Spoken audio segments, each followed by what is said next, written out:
मनपा निवडणुकीत विरोधकांचा बुरखा फाडून जागा दाखवण्याची वेळ, फडणवीसांची टीका. तर येत्या निवडणुकीमध्ये जो सत्तेवर येईल तो महायुतीचा असला पाहिजे, फडणवीसांचा निर्धार. बिहार निवडणुकीच्या निकालानंतर उद्धव ठाकरेंचा एनडीएला खोचकटोला. सिकंदर बनण्याचा राज अजून कुणीही समजू शकलेलं नाही. जो जिता वही सिकंदर या फडणवीसांच्या वक्तव्यावर ठाकरेंचा पलटवार. तर गोंदिया भंडारा जिल्ह्यामध्ये नगर परिषद आणि नगरपंचायतीच्या जागा राष्ट्रवादी स्वबळावर लढणार. एकत्र लढल्यास कार्यकर्त्यांना न्याय देऊ शकणार नाही, प्रफुल्ल पटेल यांची भूमिका. सुनील तटकरेंनी भाजपसोबत युती करून नीतिमत्ता घालवली. महाड नगर परिषदेमध्ये शिवसेनेचा एकला चलोरेचा नारा. मंत्री भरत गोगावले यांची माहिती. माझ्यावर अत्यंत अश्लाघ्य शब्दात टीका, म्हणूनच भाजपसोबत युतीचा निर्णय. सुनील तटकरेंचा शिवसेना नेत्यांवर रोख. तर येणाऱ्या निवडणुकीमध्ये निकालात आमची ताकद दाखवून देऊ, तटकरेंचं आव्हान.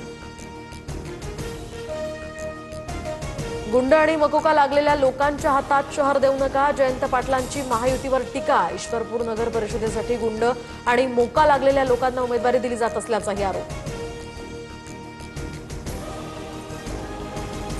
शरद पवार गट मुक्ताईनगर नगरपंचायतीची निवडणूक लढवणार नाही. एकनाथ खडसेंकडून संकेत.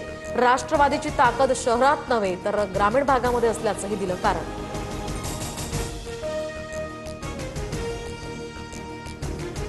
वांद्र्यातल्या किल्ल्यावर दारू पार्टी. ठाकरेंच्या शिवसेनेचे नेते अखिल चित्रेंकडून हा व्हिडिओ ट्विट. आशिष शेलार कारवाईची मागणी करणार का, चित्रेंचा सवाल.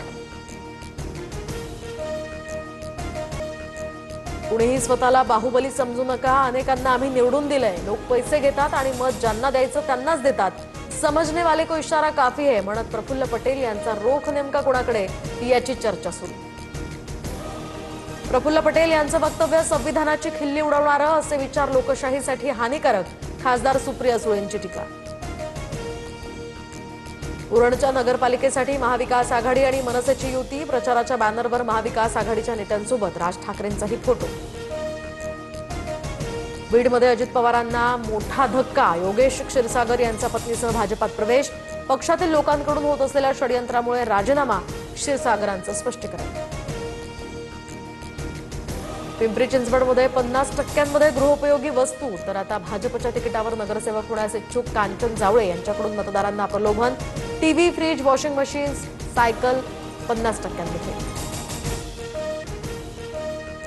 दिल्लीतील लाल किल्ला बॉम्बस्फोट प्रकरणातील डॉक्टर उमर हा आत्मघातकी बॉम्बर. स्फोटासाठी I-20 कारचा वापर करण्यात आला होता.